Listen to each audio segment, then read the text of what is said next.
So here we are, we're doing an oral history of Peggy Gardner on May 3rd around 10:20 a.m.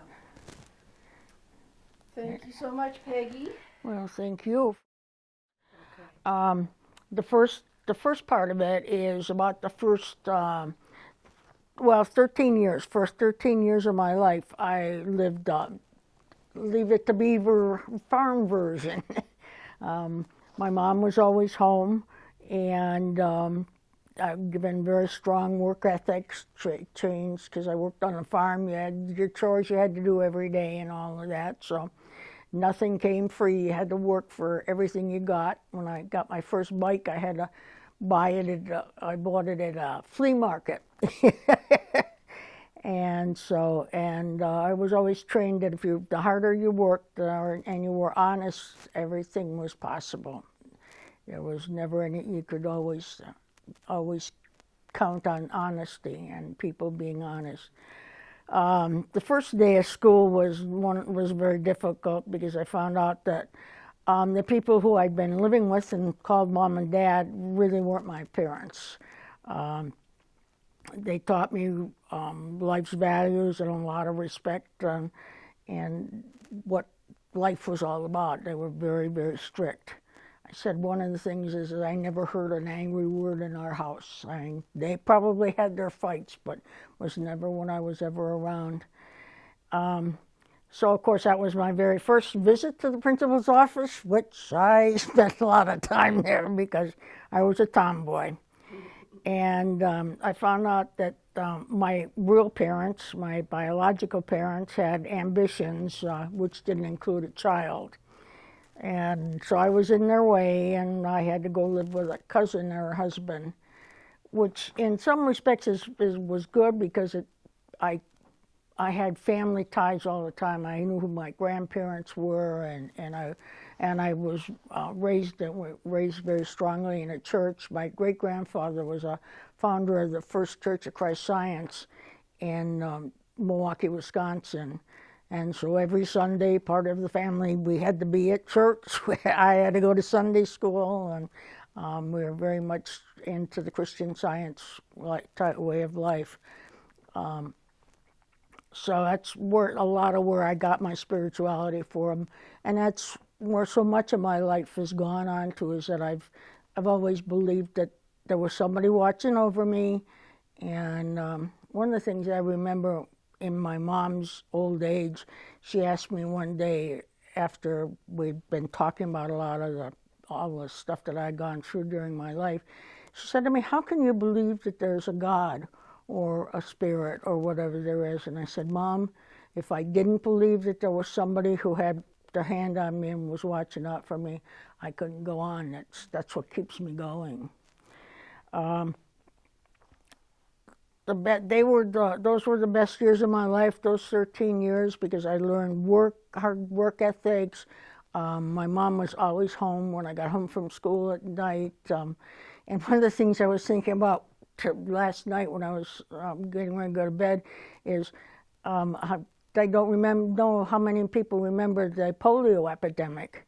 But when I was growing up, when I was young in probably up until 5th or 6th grade, we were not allowed all summer long. We weren't allowed to even leave our homes because they didn't want us to be involved in catching polio and all that, because there were so many kids in iron lungs and everything. And so when my mom had to go somewhere, go grocery shopping, or she had to go to a meeting or something like that, she would take me to a friend of ours' house, was my babysitter, but I had to lay in the bottom of the car in the back well so that nobody knew that I was in the car, and I would run in the house.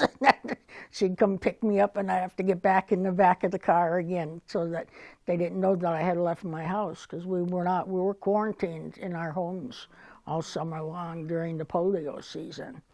I just was thinking about that again the other day. I thought, yes, I remember all the bad things with the kids in wheelchairs and iron lungs and all that. and I said that one of the things that I believed is that because of the way they were, how strict they were, and I mean, I was never spanked, really. My father used to, that was my foster father, would say to me, "You need a spanking, so go get me a green stick from a tree." And I would go out in there and I'd cry all the way, and I'd come all the way back. He said, "I think you've had enough punishment."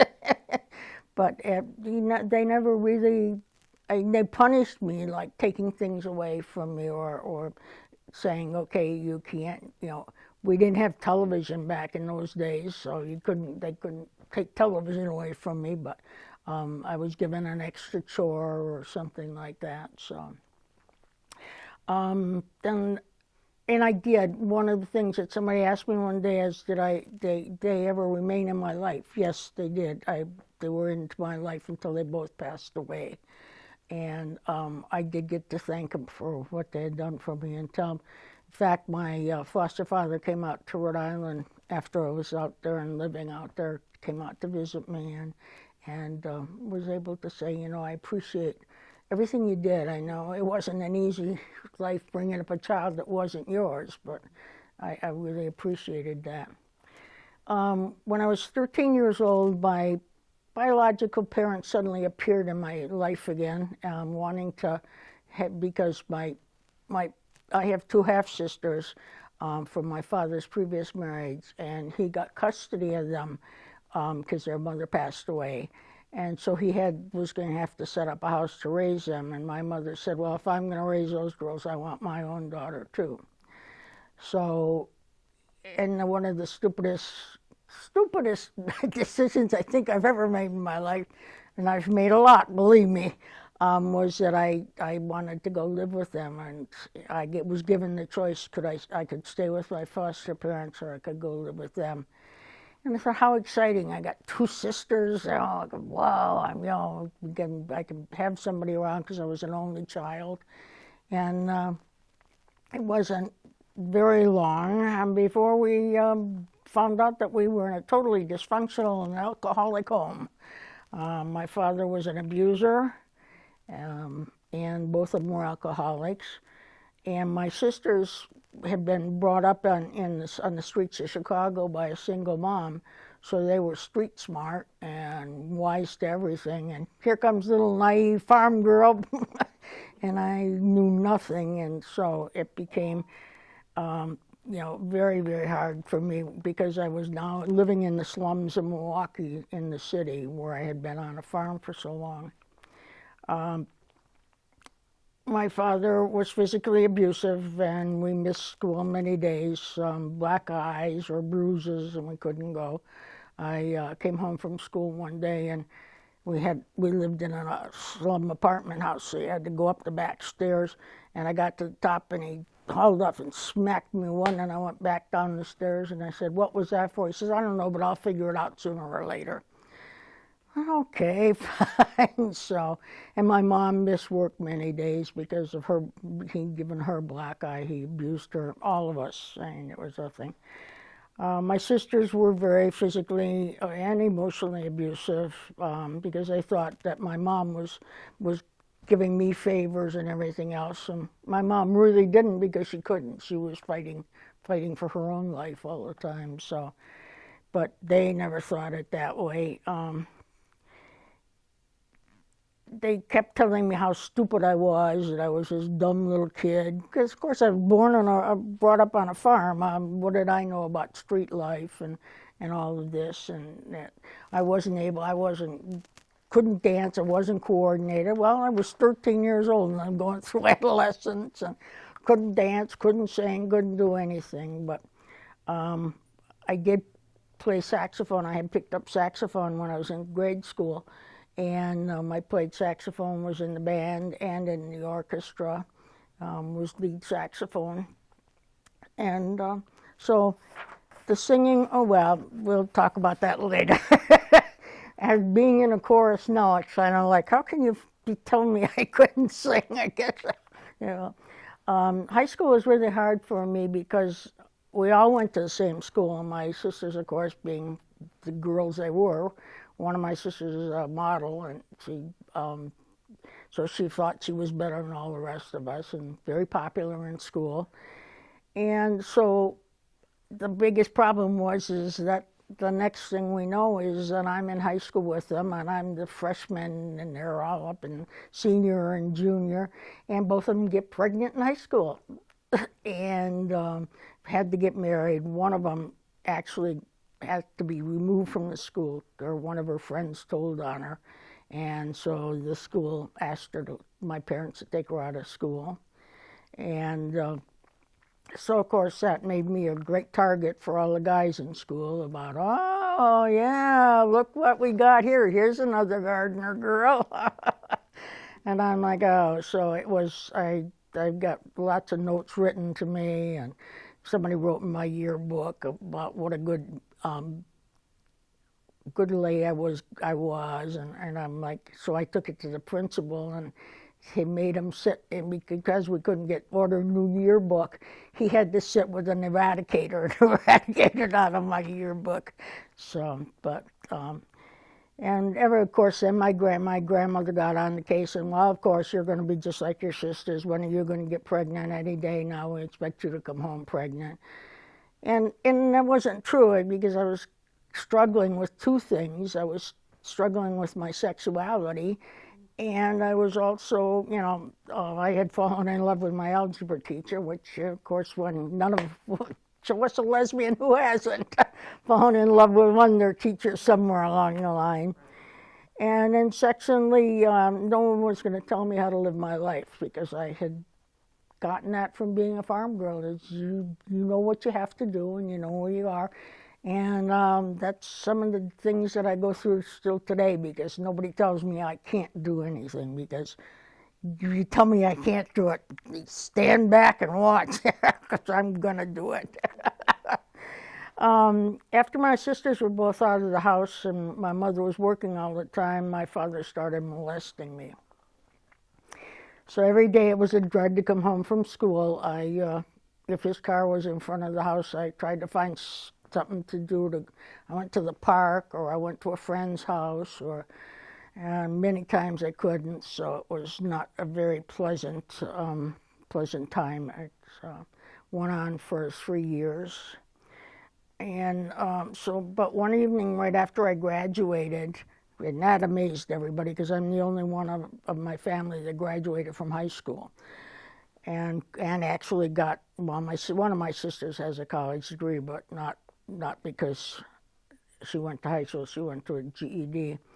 My parents were having one of their drunken fights again, as usual, which was not almost a nightly thing.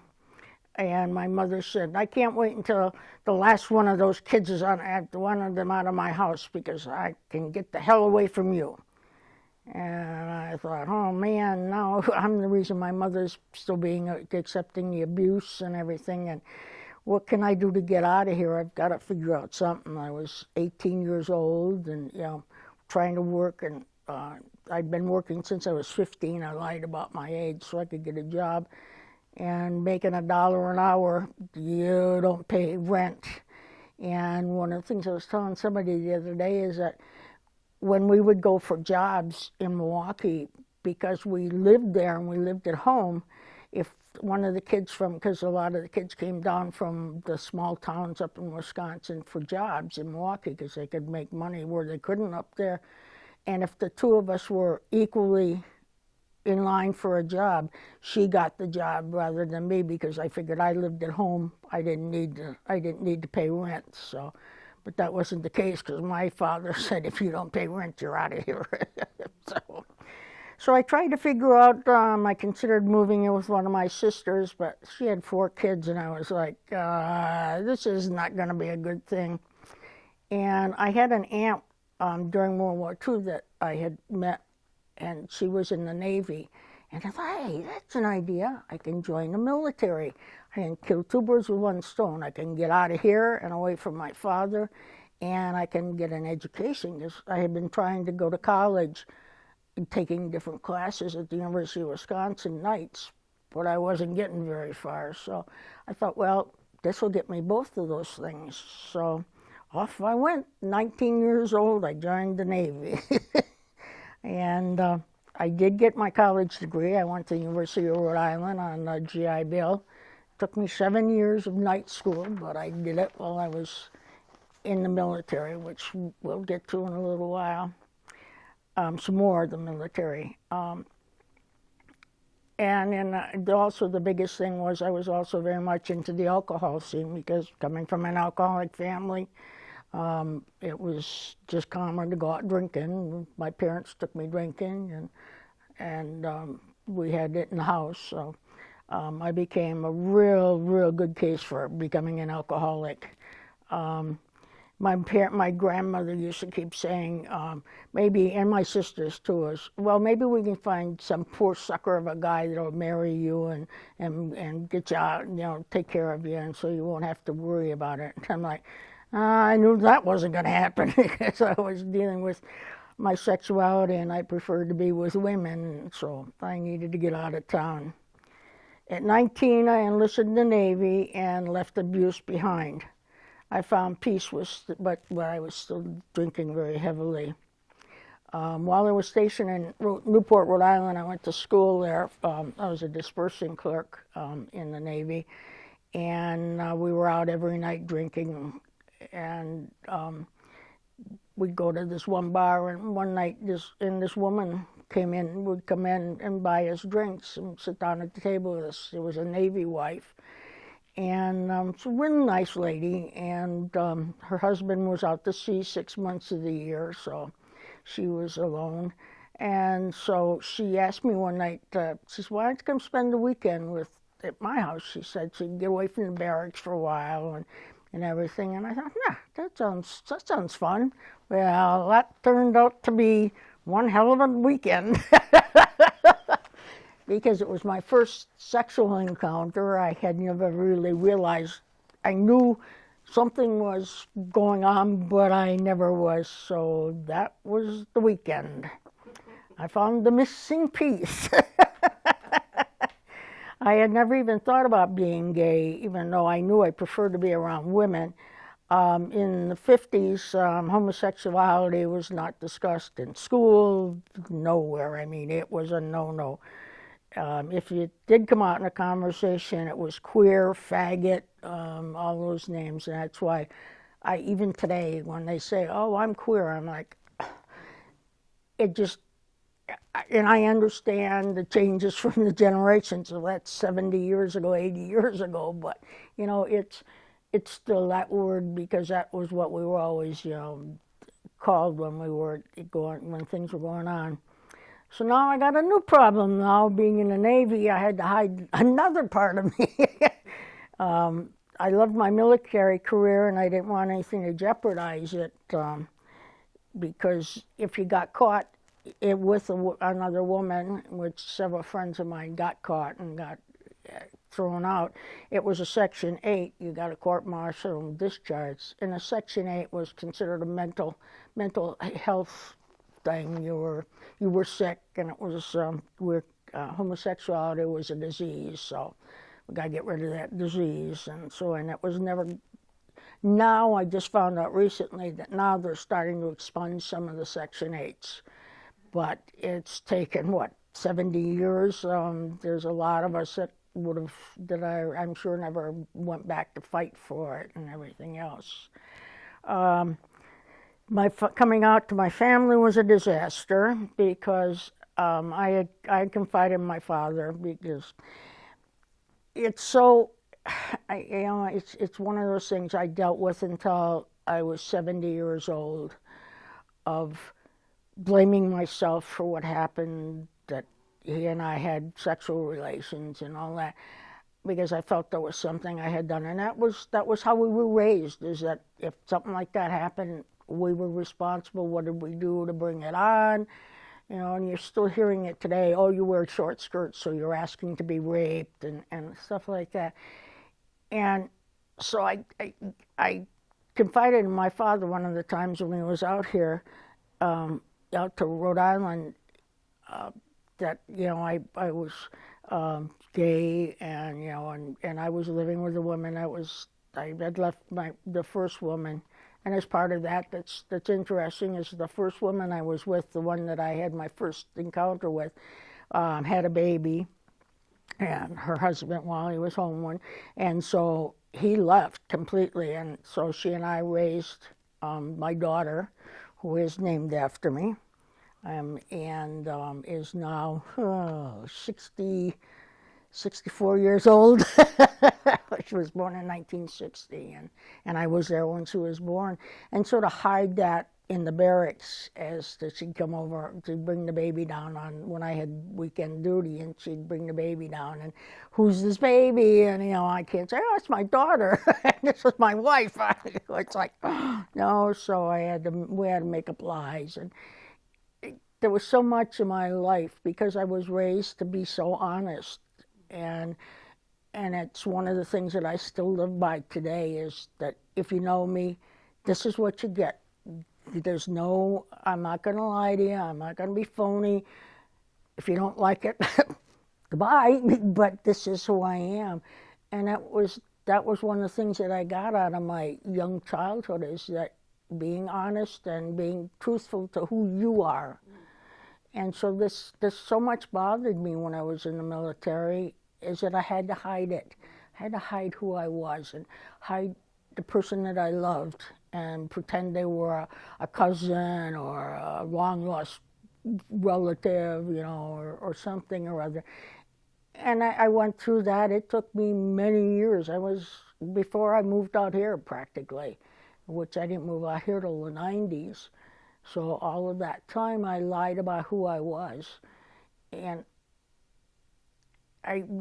one of the biggest things is to not get away from this thing about my father, is that my mother, when I came home one time for a visit, I came home and there were pictures of my nieces and my sisters and everybody, cousins and all of this, but there was not one picture of me in the house, not one.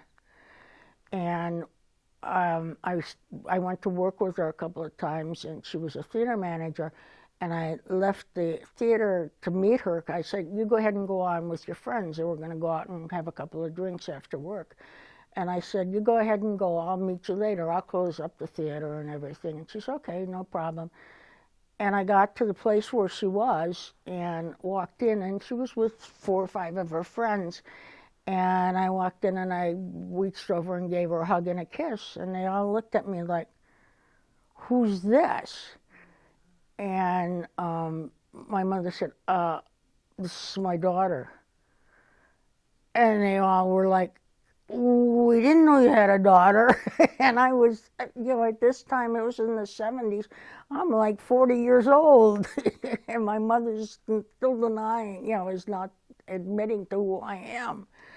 But anyway, to get back to coming out to my family, it was probably around 1960, it's early 60s.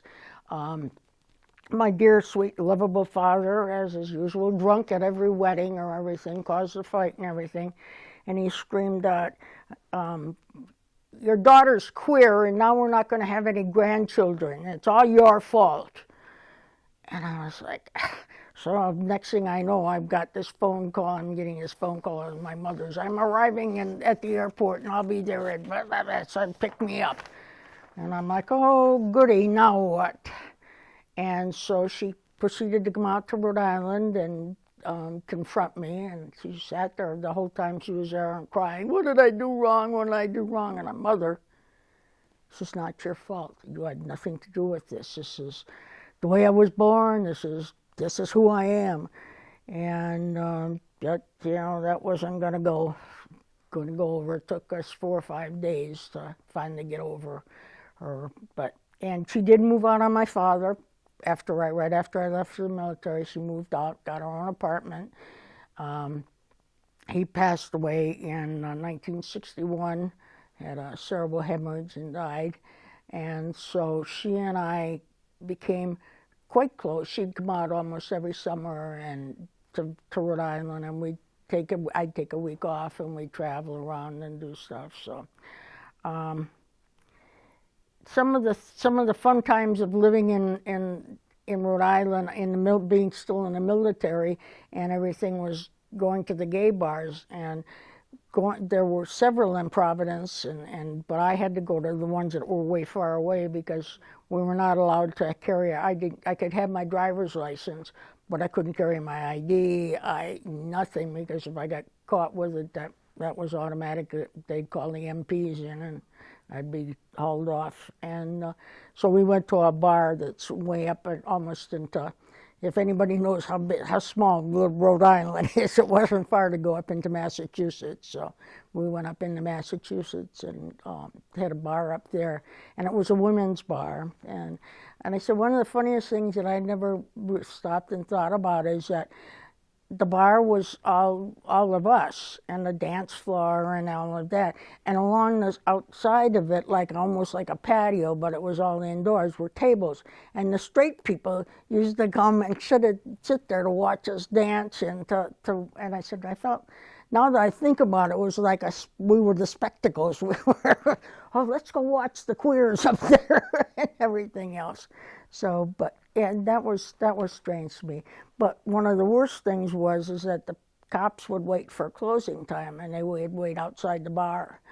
And the girls, when we would come out of the bar, they would stop them, and they would ask them. They had to have 5 articles. They would take them in. They always had a policewoman with them, and they would ask. They had to have 5 articles of women's clothing.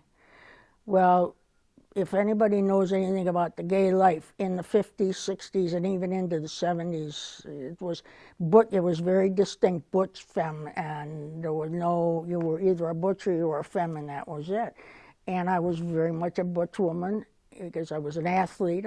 I played softball for the Navy, and they would ask us. I got away with it a lot because the woman I was with was pregnant, so they didn't bother me. They left me alone pretty much, but. And I said, how do you come up with 5 articles of women's clothing? In the 50s and 60s, jeans were not women. So you couldn't wear, say, jeans. But if you were an athlete, none of us wore bras because in fact, we used to run on the beach with no top on. Because was good athletic training, us running on the beach. Try running on the sand sometime. It's fun. But what are 5 articles of women's clothing? And especially if you're a butch woman, you're not wearing nice, and being in the military, there was no jewelry. I couldn't wear earrings. We were not allowed to wear earrings. The only thing we could wear is a ring. We could wear a signet ring, or if we were married, we could wear our wedding rings, and an ID bracelet. That was the only articles of jewelry we were allowed to wear. And so it was like, how do you get around these 5 articles of women's clothing? So, but I was very fortunate that I didn't. But I know a couple of my friends spent the night in jail because they didn't have 5 articles on. So it was not a fun thing. And it was lies. Everything. I mean, that was one of the things that I think really bothered me so much, is that I had to lie so much of my life. I think I was like 45 years old when I met this minister, and I had come back. I had left the military. After I got out of the Navy, I got out of the Navy because the woman I was with at the time, I was going to sign up for another 4 years, but the day I signed up, I got orders to go to Hawaii. And she didn't want to go to Hawaii. So I'm like, no, this is not. So I gave up going to Hawaii, which that's another regret. Yeah, but I did get to go to Hawaii later on in life. But so I got out of the Navy, and I was working for it's a Tiffany's of Rhode Island. It was a store that started in the 1800s.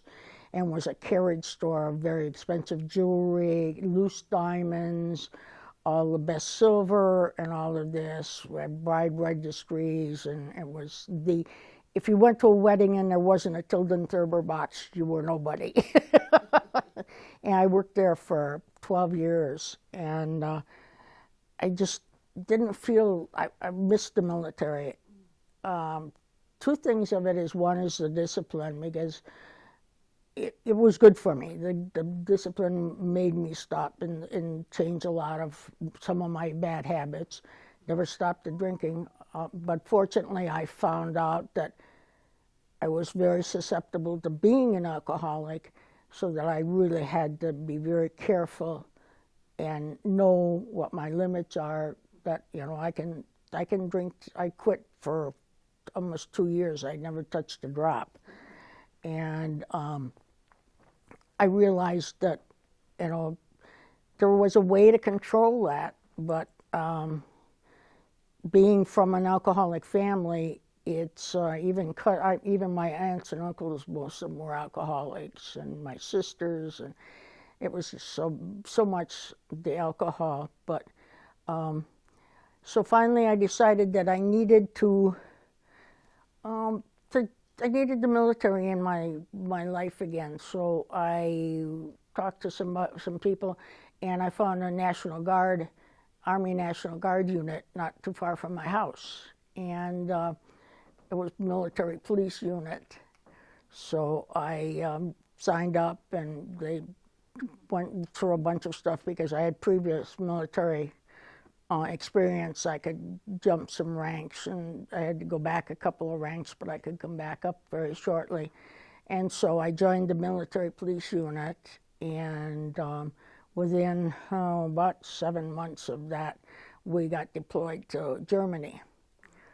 And we were, the unit was deployed to Checkpoint Charlie. That was when the Berlin Wall was up.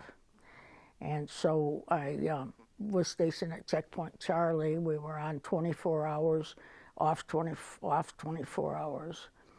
And what very few people know about the Berlin Wall is that the Berlin Wall is a very short period space. It's of the brick wall. It's only, I think, 1.25 miles long. The rest of it is all barbed wire fences. And so it's all barbed wire. Well, we had to patrol the barbed wire because the East Germans were always trying to escape out of East Germany and come into West Germany. And there were bombed out buildings that were like 200 yards away, and there were Russian soldiers all stationed up in there. And we were not allowed to carry our rifles on patrol. We were not armed at all. That was considered, because we were not, actually we were just being there, we were just helping out the Germans. And so we would get shot at regularly because people were trying to escape, and they were trying to shoot them, but I mean, we were on the other side. So we had people throw, one of my girlfriends caught a baby. A woman came running up to the fence and threw the baby over the fence and turned around and ran back again. So we got a baby, so we had to take the baby back. And when we were at Checkpoint Charlie, there's a German guard on one end of the bridge, and then it comes through, and then we were on the other end. And they would check their IDs and everything else. Well, then they would come through, and they would have their IDs, and they'd flash them, and they would send them on through. Well, we had mirrors, and every so often we'd take the mirror, and there'd be somebody would be hanging on the bottom just to get out of East Germany. So we'd have to get them, pull the car back around behind their shed so the Germans couldn't see, and then take them off and call an ambulance, and because they had burned their hands and stuff from hanging on the bottom of the car. And it was not, so that didn't help the alcoholism, because that was when we got off duty, the only thing to do was to go to the beer gardens, and I still have problems with, now they're finally discovering that PTSD is something. But it's we came home, most of us came home, and we're not, still have friends of mine that when we would go out, we'd go in a restaurant, and everybody had to sit with our backs up against the wall, because we had to make sure who was coming in, that we could see everything that was going on in the entrances and all. And it was scary. A couple of friends of mine, one of my friends committed suicide, because he just couldn't handle what we had been through, because it was 2 years of seeing a lot of stuff that was not pretty. And so, but the rest of the time I was an MP, I said one of the fun parts about it is I worked at a gay bar at night and on the weekends and stuff. And so I was standing behind the bar one night and I was doing something and this woman's voice behind me, it was a women's bar, woman's voice said, well, so there you are. And I turned around, it was my commanding officer. And I'm like, oh shit, now what do I do?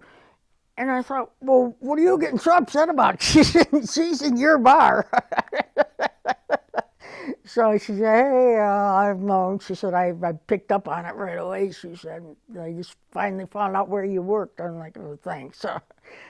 But went through, how many relationships? 5 or 6 different relationships in Rhode Island.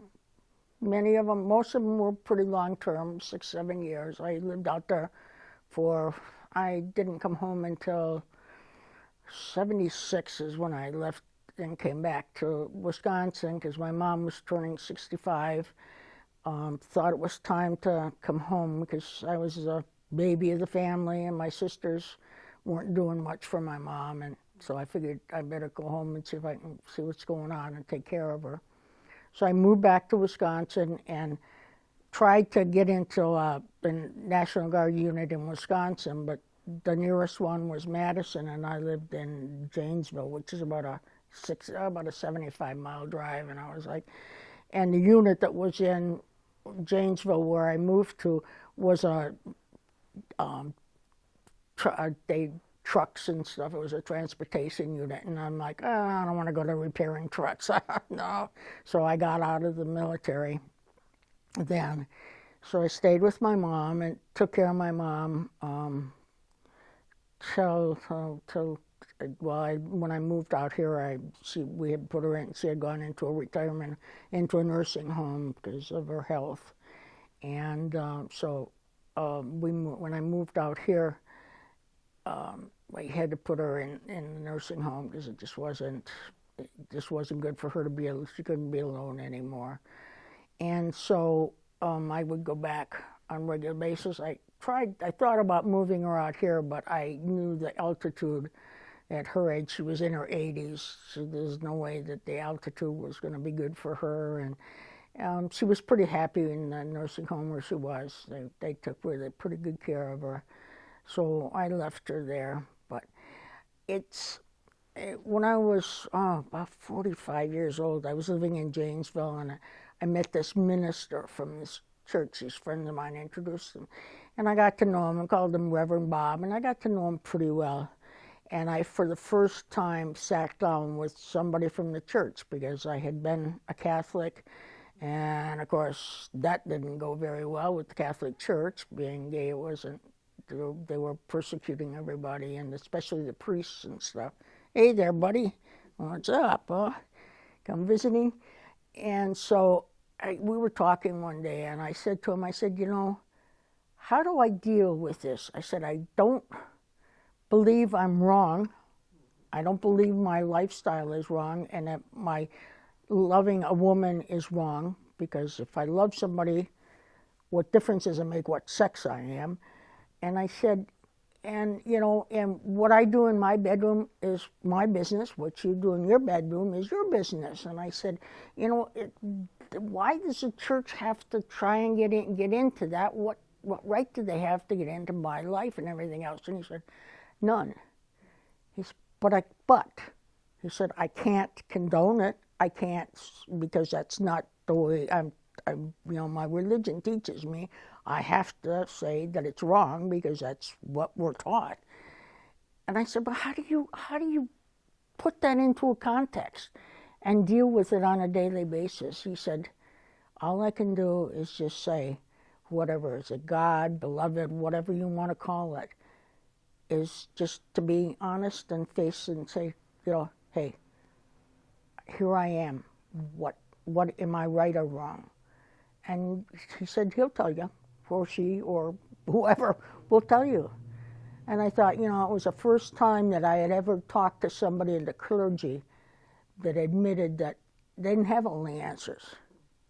They can't tell you. And so, I was raised with Christian Science. I mean, very strict Christian Science, because we were part of it was family, and you don't cross the family. But yet, I didn't really believe in that necessarily, that there's a God up there that's taking care of everything. I believe there is somebody, there is something, not necessarily a God or whatever. You can call it beloved, whatever, but it's spirituality, and it's not up there, it's in here. And it's, if you live in here and treat people the way you're supposed to treat people, that's the way life is. That's what you have to be. And you have to be safe with yourself, too. You have to agree that, this is the way I am. Right, wrong, or whatever. You might not, in your opinion, that's not. But I have my opinion, you have yours. As long as we agree that you live your life and I live mine, I'm not going to hurt you. I'm not going to, we did a newspaper article in Rockford, Illinois, when I was living there, that this woman was doing a series of gay life in Rockford. And she was interviewing me because I was part of Dignity at the time, and was a co-convener for Dignity. And so I said to her, the one thing I said to her is, I said, okay, I'm going to give you an example. You talk about how the confusions and why we feel the way we do around straight people. And I said, I come to your house to a party. You got 40, 25, 30 people around, and it's wintertime, I got my coat on. And you said to me, go put your coat in on my bed. And so I go in your bedroom, I take off my coat, and I put it on your bed. I said, now you come to my house. And I said, and there's mixed, I said, it's not a gay community that's going to be at my party. It's mixed, there's going to be a lot of straight people and everything else. And I said to you, go put your coat on my bed. I said, what's your reaction going to be? She went,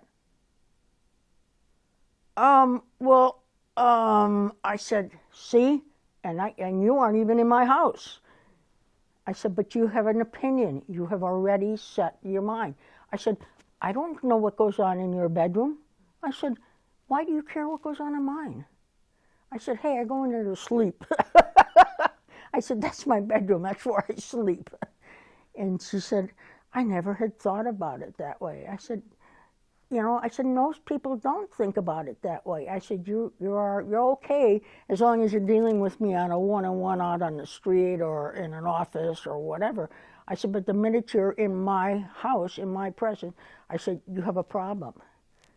And I said, and that's where everything lies, is we all have to agree that you live your life your way, I live mine my way. I don't say what, I said, I don't know what you and your husband do, and I don't want to know. I said, but, it's everybody has got to get down to instead of accepting people for people and who they are as a person, we have to get into the sexuality thing. And I said, why? So it's, several people have asked me if my mother and I ever talked about the abuse with my father, and I can't remember. I know she was close to 80 or in late 70s or 80s, and one of the times when I was home visiting or at the nursing home, I don't know, whatever, and I said to her one day, I said, Mom, I said, why didn't you ever try to protect me? Did you know what was going on? And she said, oh yeah. She said, but one, and then she confided to me that something that I had never known is that her father had abused her, because my grandmother died when she was 16, and she was in charge of the house and everything else, so she became the surrogate wife. And I said, okay. I said, but that's still, and she said, and I was afraid he was gonna abuse me more. She says, I was already getting beat up, and I said, I understand that. I said, but you could have taken me aside. I said, not let him know what was going on. I said, it would have helped. But I said, I'm not blaming you. And I said, I understand. And I said, It was a different day and age back then, and this was in the late 90s when we talked. It was a totally different age back then where if children reported their fathers, they would go after them. But if I had said anything about my father, the police never would have done anything. And I mean, and I so hated my father, and at his funeral, it was very hard for both my sisters and I because we knew what he was like. We knew who he was. And yet, he was a Mason. He was the head of the Moose. He was head of the Elks. He was head of this. And all of these people were all these glorious honors of what a wonderful man he was and what he had done for this organization and what he had done to... But he was a womanizer. He had women, he was cheating on my mother almost all of their lives together. And it was like... And it took me, Betty can tell you, I did a sermon. I went to seminary for 2 years, and I did a sermon on it, and I said, it took me till I was 70 years old and had cancer. I had breast cancer, was diagnosed with breast cancer, and it took me till then to realize that I wasn't to blame. This was how he was. I was just there. It wasn't my fault. I didn't do anything to bring it on. At that point in time, all of us are looking for, when you're a teenager and you're growing up, you're looking for acceptance and for love. And actually you almost begin to feel that this is love. This is, even though we all know better, but that was a form of love. That was his form of giving me love. Even though it was wrong, it was, and it finally dawned on me that you didn't do anything, and stop hating yourself for this, and stop saying that, what did I do wrong? And I think that so much of what was going on, because of all the lies and everything that I had been telling for so many years about who I was and everything, that it was just finally a catharsis for me to say, man, you know, the lies have got to stop, and you move on, and you forgive yourself. And that was the thing I had finally had to do, was forgive myself for saying that, you know, it was my fault, because it wasn't. And it's changed me a lot. One of the things it has is the spirituality. I've gotten back into that some, and just realizing that, you know, live the best life you can, be the best person you can, and that's all you can do. And all the mistakes that you made, and I said, there's a song out there, all my exes are in Texas. Well, all my exes except for one are in Rhode Island. And that's a past, but it was a good past. I loved Rhode Island. I miss the ocean. I have to get my ocean fix every so often because I do really miss it. But it's a real hard battle you fight being gay, and especially in the 50s and 60s when it was so not who you wanted to be. And I said, you know, if you look at that one picture, I said that is a girl that I don't even realize she was there, but that's how I had to be for work. I said, Betty was kidding me one day, and she says, how'd you go to work? I said, my pink heels, my pink purse, and my skirt, and you had to make sure it was to the knees. And I said, it's so funny to think back on those years of living that part of my life, until I finally realized I don't have to live that way anymore. I can be who I am. I can live my life and be openly gay and be comfortable with it. And if somebody doesn't like it, I'm sorry. But I'm not hurting you. Just leave me alone, you know? So. Wow, that's amazing. Very powerful, Peggy. The things you've been through and learned. Mm-hmm. I learned to be, and Betty said it's one of the things that she unfortunately had to, because of the butch femme thing and all that all those years.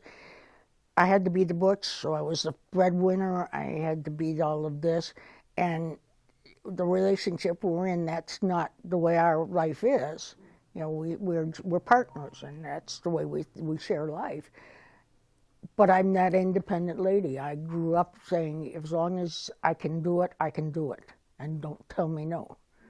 Don't. I may not. I may fail, but I'm going to give it one hell of a shot. I'm going to fight to the end. And Betty has, so unfortunately, the 21 years we've been together, she's put up with a lot of the fact of my finding my independence and finding out who I really want to be.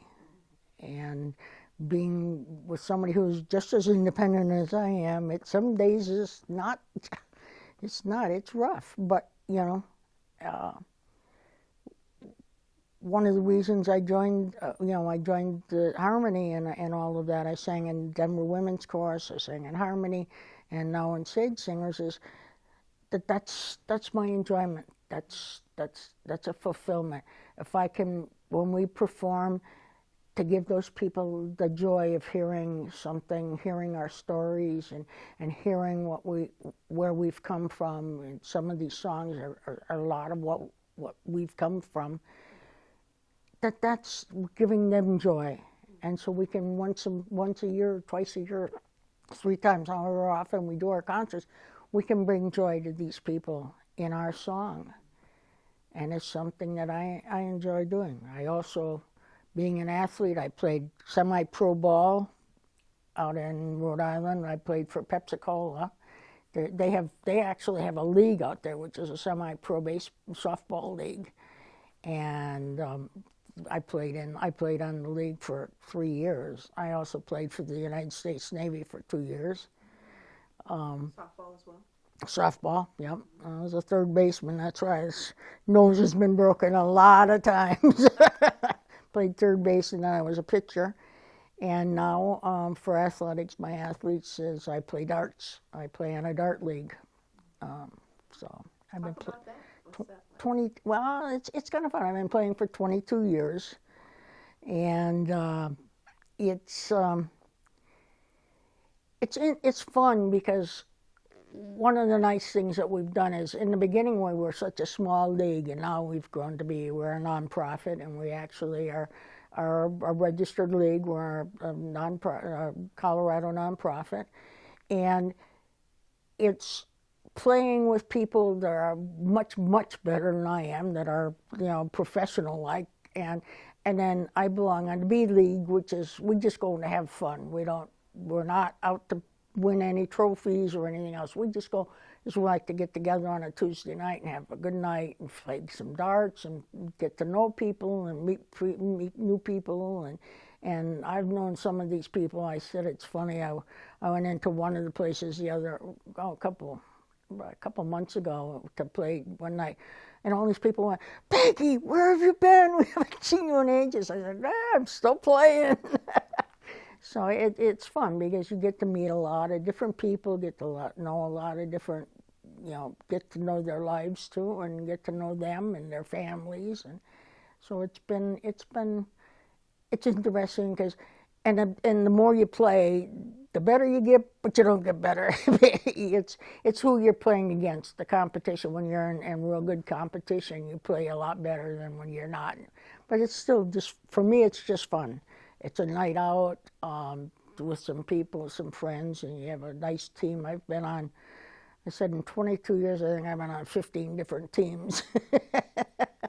But it's a fun game. It's interesting, and I still go up. I play for Mozart's up on 14th and Crumeria, and so we go up there, and I still go up there. I have quite a few people I know from there, and I just, hey gang, I got my darts, so let's throw a couple of games, just on an evening, not necessarily dart night. So. All right, Peggy. One of the things that's so fun about if you notice the haircut, it's all very, very exact and very, one of the things that very few people knew, and I don't talk much about, is that I was an honor guard for President John F. Kennedy. And he used to fly into Quonset Point, Rhode Island for their weekends, and then we'd take them up into Hyannisport or over to Newport or someplace in there. So was on the honor guard, so I had to get a haircut every week. So that's why it's so perfect. Yes. Wow. How long did you do that? Well, he went into office, in 60? 61? Yeah, it was all 61 for a whole year and a half. And So you got to know interacted with them? Jacqueline and got to know the kids. Oh my God. Just they only had the one then, just Carolyn at that point. So we used to take them up to, and a couple of times we had to take the boat up with them to Hyannisport, and then they invited us to stay and have lunch with them before we headed back again. Wow. Yeah, and then they this is taken in 1961. Wow. My last year in service, and I had just gotten my third stripe, but I didn't get a chance to put it on there yet. So, and then this was taken the following year. Okay. In 62 when I was working. This is the young lady working at the jewelry store Okay. with my pink purse and pink high heels and blue high heels and blue purse. And oh, yes. Very exclusive jewelry store. So in fact, outside they still had the posts where they used to tie up the carriage horses. That they would put them out. They'd bring the horse and carriage, and they'd tie up the horse there, and then go in the store and shop. Wow. And when Betty and I went out on vacation a few years ago, we went out there, and the building is still there. And on the front of it is the name of the store and everything. And what they'd done in Providence, which I thought was so cool, is instead of tearing down these old buildings and putting new ones up and everything else, they've just changed the insides, and they have left all the storefronts the way they were all back in the 50s and 60s. And some of this store goes back to the 1800s, late 1800s. So, yeah, two brothers owned it. Yeah. And their grandfathers had owned it originally. One of them was a sailor, used to do a lot of yachting and stuff, so we got to see his boat. And they would take us on fishing trips, and so, yeah. Wow. Peggy, I want to ask you how you got into singing. I know you talked about the saxophone, right? Yeah, I played saxophone in high school, yeah. So what brought you to singing? Well, we moved out here, my ex-partner and I moved out here in 92. And she joined, that was just when Harmony was forming after Carol had started Harmony. And so she joined Harmony, and I went and worked on, in fact, I was a part of Mo's. When Mo was general manager for them, I was part of her support staff, so I worked on support for them. And after that, I thought, let me just try out and try the singing. So the next year, I tried singing with them, and I really enjoyed it. And I got told I have a pretty good voice, so so I just continued on doing it. And then when Denver Women's Chorus was doing Ouroboros at Judith's school. We did it at her school up at Pomona High School. That's where we performed it. And I decided to join the women's chorus. And so I stayed with them. And so for a while I sang in both choruses. And then when Lisa and I broke up, I decided that it wasn't good for both of us to be in the same chorus, so I just went permanently to Denver Women's Chorus. And then I drifted away from it for a while, and then I was over to Connie North and Connie North's house, and they were talking about sage singers, and that they had just started sage singers up. And I thought, it sounds like fun. Let me go see. And so I talk to Judith, and she said, oh yeah. So Judith and I have known each other for a long time, and I've known Carol too. So, but and I just realized that it's something fun to do. I mean, it's fun to do. It's fun the camaraderie amongst the chorus. I mean, the people that sing in Sage Singers are just such great people, and there's so many of the people that I sang with in. In fact, I ran into somebody from Harmony the other day. I was at a restaurant having dinner, and I was getting ready to leave, and this guy said, did you used to sing in Harmony? And I said, yeah. And he sang in Harmony with me. And I know several women from the women's chorus are now, Jen, and so it's something that it's just freeing. I think it's something to, and to not. I said one of the things that was so hard for me was when I sang in women's chorus and Harmony, and when I had my first stroke, I was gonna sing. We were singing, but it was concert week. I had my stroke like 2 weeks before concert, and of course, in both of those choruses, you had to know memorize all your music. And I came back, and it was Vicki Bircher was the director of Harmony at the time, and I said, Vicki, I just had my stroke, and I said, I don't remember a thing. She said, just go up there and sing whatever you can and what you remember. And Marla was the director for Denver Women's Chorus, and she said, Peggy, it'll come back. You just try it and see what happens. And so I sang both concerts, but it was not. So. Yeah. Yeah. Talk about the stroke and. Well, that was 2000 and I had my first set of strokes in 2001, and that was the third one. And but I didn't know about the first two. They're TIAs, which are just intermittents, and so you don't really realize it. But this one, I had gotten up that morning and. I had to go to work, and I was working in Colorado Springs. So I drove down to Colorado Springs, but I kept, my arm was not, it just couldn't feel it, it wasn't right.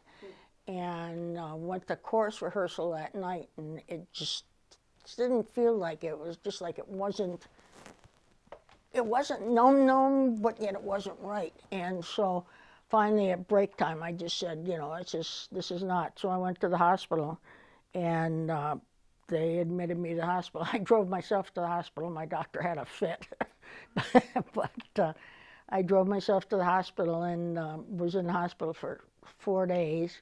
And they did all kinds of testing and said it's stress related. Don't know what brought them on at that time in that. And then I had the next one I had was in 2003. And I was at work, and I was going home because I was working for the company, but I was doing independent work, so I was working mostly from home. And I had gone in to pick up some papers from there to work on, and I was standing with a book in my hand, and all of a sudden I looked down, and it was on the floor. I didn't even, and I thought, okay, what's this? So my boss's son drove me to the hospital. And they said that was an interesting one because the doctor said to me, "What do you think's going on?" I said, "I'm having a stroke." She says, "Oh no, you're not." I said, "I'm having a stroke." I said, "Call my doctor." And so she called my doctor, and my doctor said, "That girl knows her body, and if she says she's having a stroke, she's having a stroke. You do a CAT scan on her right now." And so they did a CAT scan, and I never saw that doctor never came back in the room again. Her assistant came back in, and she said, "Yeah, you've had another stroke." She said, "This one was a CA, I can't remember what they called it, but it was a little more severe." And then in 2018, 2017 or 18, I had my major one. I was sitting here at the table. We were having dinner, and I had gone out to the kitchen to make my plate. And I came in and set it down on the table, and I sat down in the chair, and I couldn't talk. I couldn't move. And Betty said, are you okay? And I shook my head is all I could do. And she said, want me to take you to the hospital? And I shook my head, and I'm like, can't. So she called 911, and they took me to the hospital. And they found out that the carotid artery was, well, they thought at that point that was 80% closed. And so they gave me a cardiologist, a surgeon, and when she did the carter, she said, you're going to have about a 3-inch scar. And I'm like, okay, 3 inch, I can handle that. Well, when she came into recovery and I saw how big this was, I went, I don't think you know how to measure properly. And she said, no. She said, I'm sorry, but it was almost 95% closed. And that's what had caused the stroke. So I went through a week of the hospital here at Rose Hospital. And then I went out to Lowry Center for a week of rehab.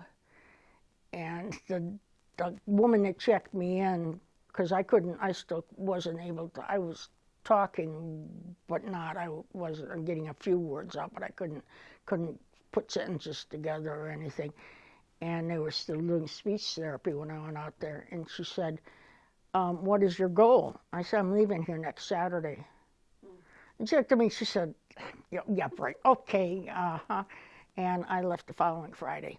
You know yourself, don't you? Yeah, I said, I went through physical therapy and speech therapy and got most of my speech back, but it was still having some problems. And one of our clients that we work for, the company that we own, lives up the street and is a speech teacher. That's what she does. And she came to the house and she brought stuff over and she would go through stuff with me and to try and explain, like she said, you're going to probably have trouble with this for a long time. I mean, it's not ever going to go away totally.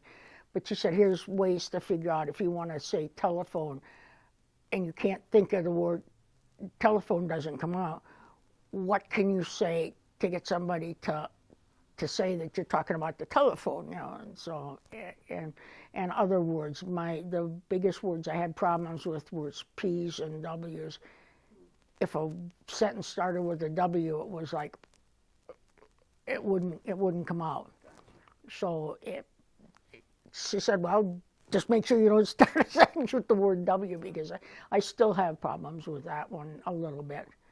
And and then the last one was, when did I have that one? That was last August. Last August I had my last one.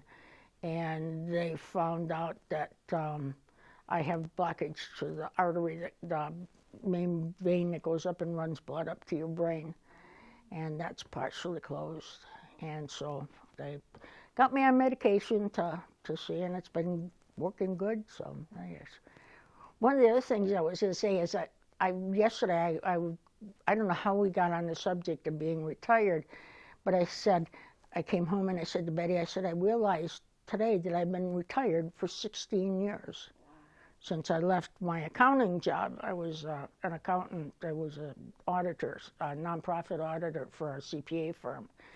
And I retired from that 16 years ago. And I said, in the meantime, I have worked 4 years for Home Instead, doing home care for people, going to their houses and taking care of them. We worked 8 years for the woman that owned the dog walking service we worked for. And we worked for her for 8 years until she started getting abusive to me and wasn't a very nice lady anymore. And so that's when we decided, and we've had this business now for 5 years. So I said, I guess that's why when Ro was saying about retiring, he said, don't ever retire, it's so much fun not. And owning this business has been, it's great. Like, that was just a client of ours. I do houses, I go water gardens, and I have 2 clients that I always water their gardens all summer, and I have this client that's coming home from Mexico. I do their house 2 days a week. I go over and water their plants and check the house out, make sure everything's going on. Plus, I have a couple dog walking clients, and we have a lot of cats. We go sit with cats and stuff. Great. Is there a name of your business? Still at it. Still at it Incorporated. And Betty came up with that. She said, here we are in our 80s and we're still at it. Right. And so, yeah, and I'm very proudly the second oldest member of the chorus. And how old is that? 80. I'll be 86 in August. Ooh, Yep. fantastic. Yeah. One thing I'm interested in asking someone who has lived 86 years and through some of the things you've seen, Mm-hmm. particularly the extreme repression of Oh. LGBTQ people, what do you think of this era that we're living in with this kind of backlash after we have achieved some rights? What do you think of that? I really feel sad for so many of them because we have gone. I mean, I just moved. I had just moved to Colorado when Amendment 2, and that was, you know, I'm like, I finally got into a state where I can be myself because I was living in Rockford, Illinois, which is very redneck, and had to be very careful. I could be out. I was out to certain areas, but I wasn't in other because I was still working. I was a theater manager for United Artists, and so I had to be very careful there because I didn't want to cause any problems with that. But to move out here and then have that Amendment 2 and tell us, you know, take right back to where we started, and it's sad because we have fought so hard, and I feel right now it's not so much the gay and lesbian group of people that are suffering as much as it is now suddenly all these trans people. And, you know, I sit there and I look at it and I say, all these trans people, they've been there all this time. We're just not as out about it as they are now. And the young, especially the young ones just coming out and trying to figure out who they are and what they are. And I even have problems with the pronouns as we get into the pronouns and stuff like that. I'm like, I'm a woman, which has taken me a long time to finally get to that point of, you know, after being a butch for so many years, to being just a woman and realizing that there's not that differentiation anymore. To see that these poor young kids who are still fighting to figure out who they are, just as we did when we were in their age group and everything else, but we didn't have all this other stuff. We didn't have the people telling us that this is right, this is wrong, and so, I mean, I admire some of because I have several friends who have done the transition, have gone through the operations and everything else, you know, like Christine has. I have another one, Brianna, who I played darts with, who they've done the transition. And I honestly had thought about it at one time too. I thought about when I was living in Rhode Island is it would be so much simpler. I feel like a man. I'm being the boss and being the man of the house, because one of my lovers that I was with had 5 kids, and I was the disciplinarian, and I was the dad in that house. And so I think it's so aggravating. I mean, we finally are getting the churches to I mean, I just saw the thing on the Methodist Church accepting, and that's been so long, because I went to seminary at Iliff. And one of the reasons why is they told me, you know, you can't teach what you believe, because what I was, you know, some of the stuff that I did dissertations on, they said, no, this is true, but you can't teach our people that. And I'm like, why not? You know, being an openly gay person, why can't I talk about that? Why can't I talk about some of the stuff of, I did a sermon on Jesus as a heretic. And it was like, I thought my teacher was going to have a heart attack. And I said, you know, there are some aspects of that are true. You know, and we live in a time, I said, not even for the LGBT group, even for us, and all the stuff we're going through.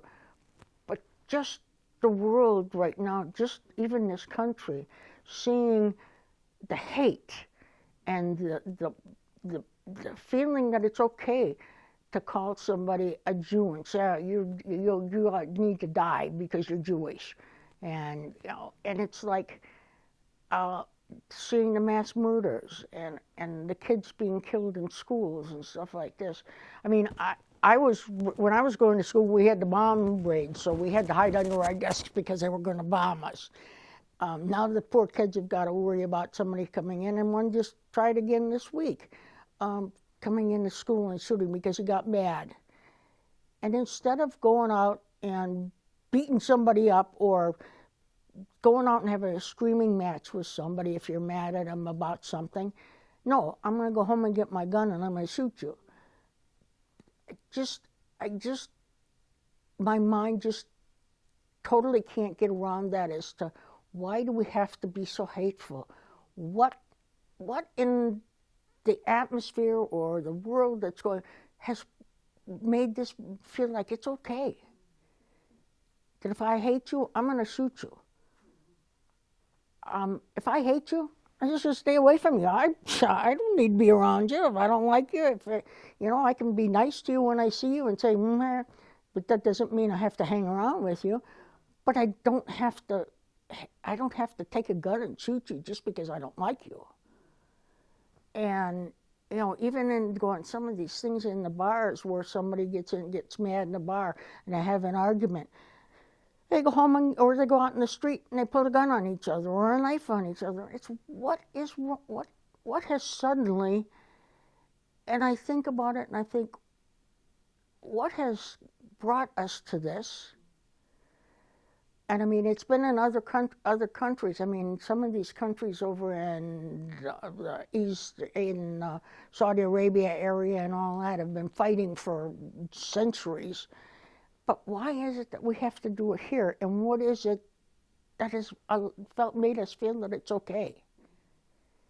And people feel that it's okay. They feel it's okay to not like somebody's hairstyle, the way they dress. The kids that want to be, they suddenly realize that they were born a girl, but they don't feel comfortable being a girl. And it doesn't mean that they have to change and go and have the operation and become a girl, but they can live as a female comfortably. And there's some things on TV that there's a couple of people. I mean, I just watched the program. A woman said, I'm trans. And it's like, oh, okay. But she's living as a woman. She's fine. And she's happy. She's happy in who she is. Why can't people just accept that? And I've lived to be 86 years old, and I see it.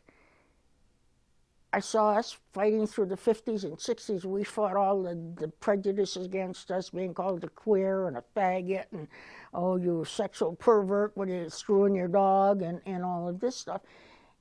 And then we started backing off, and I said every election for so many years was just before the elections, it would bring up all these things about the queer people and all this. And it's like, what did we do? We didn't do anything. Just leave us alone. And now we're going through all this other hate, and it's not only us. I mean, it's the trans are going through it, and I feel so bad for them because they're fighting the battles that we fought. And how long is it going to take before we stop fighting that and we move on to something else? And it's just 80 years of watching this. It's like I said, I want to go back and live on my farm. He's coming. Yep. Well, God bless you. Thank you. But it's it's such a world right now, and I just pray that we can get past some of this and we can stop hating each other. What would you say to the young folks coming up in this climate? What do you want them to know? Just believe in yourself and being honest and knowing that through all of this, it may not feel like it's going to get better, but it does if you just, be honest and, just live your life the best life you can and try and be a really good person and love people. Just love people as much as you can. And that's one of the other things that I think I've learned too lately that I hadn't thought about for a long time is making sure, like when we're at chorus, that's why I hug so many people, because I want them to know I love them. They're a very important part of my life. And letting people know that, showing that affection, showing people that you care, and just try and be. I mean, these guys come up to wash my windshield, and I'm like, I don't need my windshield washed, but here's $2. Feed your kid. It's be a good person yourself, and never be ashamed of who you are. I mean, that's the hardest lesson to learn, is never be ashamed of who you are and be honest with yourself. And it takes a long time to do it. As I said, it took me till I was in my 40s to finally realize that all I had to do is believe that God made me this way. If I want to believe that there's a God or a beloved or a spirit or whatever that has his hand on everything and knows more than we know, he's got to be sitting there crying every minute of his life right now. But it's be the best you can and accept the fact that this is who I am, and I'm going to be the best I can. I'm going to be the best Peggy I can be. And I'm going to tell my friends I love them. We're very lucky to have you as a friend. Oh, thank you. I'm interested too in your perspective as an older adult, why organizations like the Sage Singers are important for older adults. I think one of them is that the companionship. I'm Betty is having the problems right now in the fact that she feels so isolated because so many of her friends are not capable of getting out anymore, because we're at that age group where we can't get out as much. And she feels isolated because she doesn't have as many friends as she did before. Some of them have passed away, some have moved away. And I think that's one of the things that at least there, that once a week you're going to come together and you're going to see these people, and there's going to be that camaraderie, and you can share, and you're sharing music, but you're also talking in between, you're getting to know. And I think that's one of the things that's so important about like retreat and stuff like that for us, is that we get together socially too, not just to come in for rehearsal, but that we socialize, talk to people, get to know their stories, because get to know them better, that's so much important part, because everybody wants to be acknowledged. And I think that's one of the things that we so seldom do, is and I guess I'm a weirdo, I do it, but when I'm walking and everything, when I'm walking my dogs, or when I'm walking, or I go to the grocery store and stuff, people I go by, I go, hi, or I smile at them or whatever, and I've gotten to know so many people on the routes that I walk my dogs, that they, hey, how you doing? I get vegetables given to me, and they'll, hey, how you doing? They stop and talk to me and stuff like that. And it's because I put the effort out there to acknowledge that person is there. And there are so many people who just walk around going, or they're busy on their earphones, or they're busy on their cell phones. I've walked into people. I've actually stopped with my dogs and watched people coming towards me, and they're busy on their cell phone. They've walked right into me, and I haven't moved. I'm just standing there, and they walk into me, and they'll go, and I'm like, excuse me. I'm on this sidewalk too. I mean, you're not the only one on this sidewalk. But acknowledging people, even in restaurants, I did this the other night. We were out to dinner, and the waitress that we had has these beautiful eyes, and just sparkling eyes, and she was very cheerful and everything else. And I said to her, I don't want to embarrass you or anything. I said, but I just have to tell you, you have very beautiful eyes, and you're very expressive. And she says, well, thank you. You know, acknowledging people. That's, I think, so important, and we don't do it.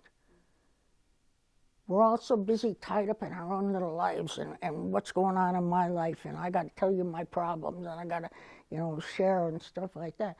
And one of the things that I was so, you know, felt made me feel so good is when I was going through this stuff with my hip, is that so many people texted me, and some called me, and some, you know, how you doing? Are you okay? And, you know, and were concerned, you know, and they were there. They wanted to let me know that they were there and they cared. And that's so important, because sometimes you just feel like you're out there alone in this world. And there are so many people now that, you know, that are going through tragedies, you know. I just lost my ex-partner, just passed away. And it's, you know, that's one of the reasons why I wish you were here. It's so hard for me to get through, because we're just going through that. And I know there are others that have just lost loved ones, that have lost somebody else. Nancy just lost her mom, and, you know, and I want to be there for her and stuff. And to be there for them, to let them know that you care. Text them and say, hey, what you doing? You okay? You know, if you don't hear from somebody, I've got clients that I haven't heard from for 5 or 6 months, and I'll send them a text and say, hey, just letting you know we're still here. If you need anything, I hope everything's going okay in your life.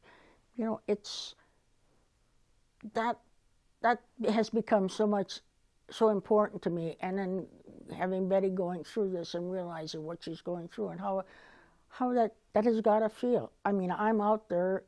I'm a very outgoing person, so I'm out there, and people see me. I'm very visible, but not being rude about it, not interfering in people's, hey, what's going on in your life? You know, it's hey, you okay? Is everything all right? If they want to talk, fine. If they don't, it's just just thinking about you. Just wanted to make sure you knew I was thinking about you, and that's something I don't think a lot of us do anymore. And I just sent a card. I just lost a client. They're moving away. I'm sending them a card and saying thank you. Thank you for letting me be part of your dog's life and your life, and I wish you all the best in what's going on. Remembering to do the little things like that is so important, and thank God I finally have grown up and realized that. I think I finally became an adult. That's so true, isn't it, though? I mean, I feel like every day, gosh, I wish I had realized this when I was younger. Like, things that I appreciate about my parents, you know, now that I just took for granted. Well, and I think one of the other things, too, is older people, and, you know, and now that I'm in that age group, I'm suddenly realizing it, but I don't think we ever sat down and talked to older people to find out about their lives, to find out, because there's so much. I mean, I got to talk to, I can't remember who it was, but I talked to this woman who was in her 70s or 80s, and just telling me all this stuff about the early 1900s and all this stuff, and I was like, that was fascinating. I mean, what they went through. I mean, I went through World War II, but she went through World War I, and I mean, it was like, wow, you know, what was your life like? And to listen, to let her express that and let her share that with me, which is so fascinating, because I had never thought about some of these things. And that's one of the other things that I think when we talk about what do I think about is so much of what's going on in the world right now is you have your opinion and I have my opinion, and don't you dare try and tell me anything different. This is what I believe, and this is it. And it's like, but listen, just listen. Maybe you can get, and I ran into somebody the other day who's in his 40s, and he was saying, you know, I started talking to him, and we were talking about the trance, because he's straight, but he hangs around with gay people. And he was saying, I was saying something about trance and some of the stuff that I don't understand about some of the language that they're, and some of the non-binary and all of this stuff. And I was like confused about it. And he sat down and he said, well, yeah, this, and this. And I was like, oh, okay. Now that makes sense. You know, we never classified it. Now they classify it. You know, they've got it all classified, and that's great.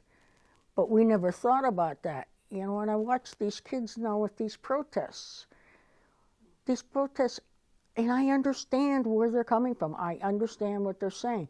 But there's another side, and you're not listening to the other side. You're deciding that because this is happening, and I agree that the thing over in Israel and Gaza and all that is horrible. And I disagree totally with what the Israeli government is doing. But that's not our place. Would they come here and tell us what to do? Would we be happy with it? We have been, and that's one of the other things too. This country is so isolated. We've been so fortunate. We've never been attacked. We've never been, you know, we've helped out in other wars and stuff and been in places we shouldn't have been in some of these wars. But, you know, but it's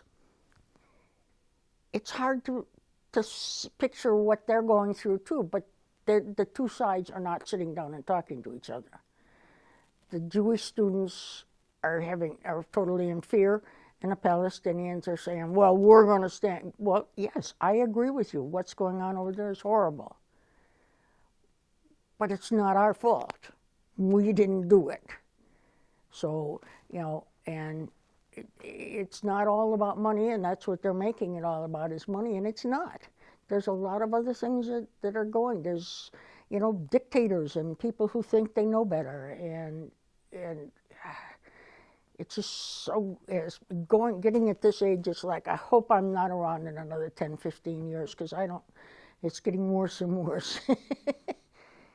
So, but yeah, it's tough. And young people have got to be, I am so proud of some of them, because they're standing up for what they believe, and they are fighting for it, and we didn't do that as much. I mean, the Vietnam War stuff and all that, but, you know, I didn't go through the 60s because I was in the military, so I wasn't around when all the peace stuff and all that was going around because I was in the military. And then there's also that military mind about, I put my life on the line for this country. I mean, there are times when I didn't think I was going to come home from Germany. There are times when the prison guards went on strike once in Rhode Island, and the National Guard got called in to be prison guards. And man, I mean, there were days when we were not sure we were going to walk out of there. You know, but we just stood up for what we believed, and we just said, hey, we're just doing a job. Don't blame me. And the military, I just, you know, it's such a mixed thing right now with the military and how and it's hard to get kids to go in the military now, because what are they're war. What do we don't need war. And so, but, you know, to get to this age and sit here and look at it and go, where are we going? Where are we headed? I've just seen it go. And psychologically and spiritually and everything else, we're going in the wrong direction. And we got something's got to right it, and I don't know who it is or where, but I'm hoping it's some of these young kids that are into politics and into getting things, and the lies and the AI now scares the hell out of me. Because there's so many things that we're telling people, and it's not true. It never happened. Somebody's imagination got away with them. And before, we just put it in a book and we read it and went, whoa, that was science fiction. And now it's becoming life. So. Was there anything else that you would want on your oral history that we haven't covered? No, I think the thing is I'm just happy that I never ever believed I'd ever get to this age. When I got in my 60s, I'm like, okay, yeah, this is pretty good. Yeah, all right, this is not going to be around very long. And then when I got to 80, it was like, whoa, I'm still here. Why am I? And I think it's funny because my mother, when I used to go visit her at the nursing home, and she was in her 80s, and she'd say, "Why am I still here? What use am I?" And that's why I I so fight to keep working and everything else. And my doctors, I say, "Can I retire?" "No, don't you retire. Don't you dare retire," because it's my motivation. It's what keeps me alive. Is that my clients need me. I have a purpose. I have something to get up for in the morning. I have something that I've got to think about. Oh, don't forget. Oh, yeah, I've got a schedule. And that keeps me young, and in some respects. And I see some of my friends who have just retired, and whoop, they're in their chair watching their TV, and that's the end of it. And you're just existing now. You're not living. And when I started going through this thing with my back and everything, Betty said one of the things that you're having the hardest problem with this is because you've been so healthy all your life. And so even though the strokes and all that, I still was healthy because I worked to get back out of them. But I can't. This is not going away, and so it's frustrating me. But I'm working on it. But I just have a reason to get up in the morning. I have a reason to somebody like that, Nancy, who's got to go do something that's traumatic to her. But I can be here and take care of her house, so she never has to worry that her house is taken care of. If it rains hard, I go to check sure there's no flooding or there's no damage or anything. Making sure that people's houses are safe, nobody's broken into them, because when they're gone for a period of time, a month or so, and I've got one client that's been gone 6 months, and to know that there's somebody there 2 times a week that's there, and I don't go at the same time, so it's like, oh, so nobody knows when somebody's going to be there. So and that's it. And being able to spend time with people's animals when they're out of town, so they can go out of town. They can enjoy their vacation. They can enjoy their trips. One of my clients gets to go see her grandbabies because I can watch her cats for her. And she wouldn't get to do that if she didn't have somebody to take care of her cats. So that gives me a joy that I can give them that peace of mind. And it also gives me a reason to get up in the morning. So that's all. My life is just right now is just dedicated to being the best person I can and making my clients as happy as I can. Beautiful. And worked in all the different departments. I went downstairs and worked on the floor when people were out sick. I was a switchboard. That's when they still had switchboard operators. I was a switchboard operator. Wow. And let's see what else. I was in the military. I worked at a television station. I worked at 2 television stations, one in Providence, Rhode Island, and one in Boston. What else have I done? I worked for Home Instead, taking care of sick people who were at home. What else? I was an accountant. I did accounting for many years. I also, one of the first computers that came out, I was the input. I had to do all the input. We had to do all the inventory and put it into the computer. And it was, when I was in college, that's when I took computers then, and you had to do punch cards. And we had to write a program with punch and write up the punch cards and everything. And then our professor took it down and ran it. And so to pass us or not pass us. Wow. And so we had that was one of the things that we had to do in college. And that was still punch cards. And that was before Cobalt even came in. Cobalt wasn't even a program at that time. They were just starting to talk about it. And but this was the first one of the first sets of computers, and this was, God, what year was it? And I worked for a diesel repair company. We fixed diesel trucks, and we had two different stores, and one of them was the diesel shop. And so I had to put all the parts, all the diesel parts in, and put them in the computer, type them in, and then put them in and everything, so that they would go in the computer, and we could keep inventory. We could start to do before point of sales, even before POS came in. This was so. I did that. What else did I do? I was a farm girl. I worked when I was in high school. I worked for a car sales place, and then I worked for an insurance company.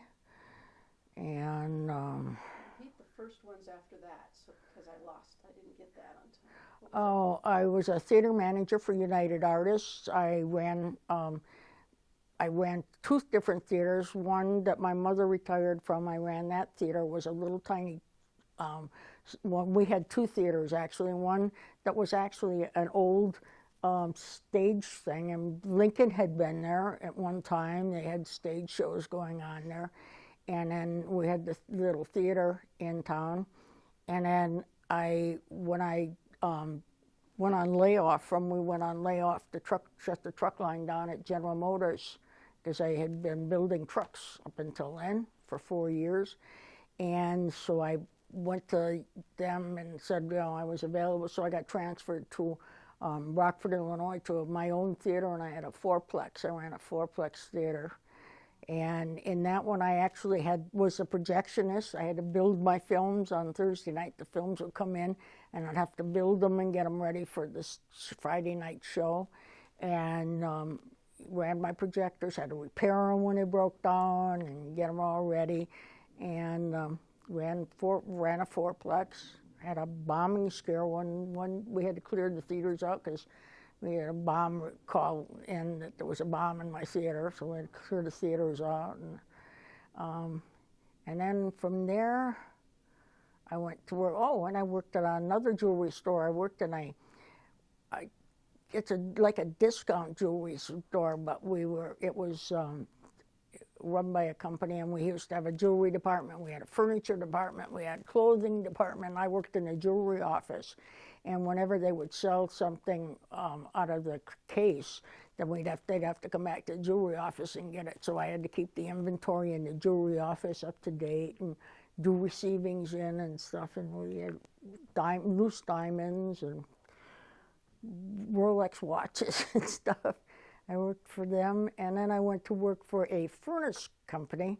We built furnaces, and one of the divisions was a small furnace department, and we built small ones for the universities so they could work with engineers and teaching them how to do different stuff in the furnaces and melting metals and all of that, so teaching the engineers. And then our other division was large furnaces. And one of the ones that we built was down in Texas, and it was where they were building the spaceships. And we built the furnace there for them to run build the satellites and then test them and everything in there. So I worked for them, and I was an inventory, and we used to have to figure out what the costs were and everything on a part, so we could see whether we were making any money on it.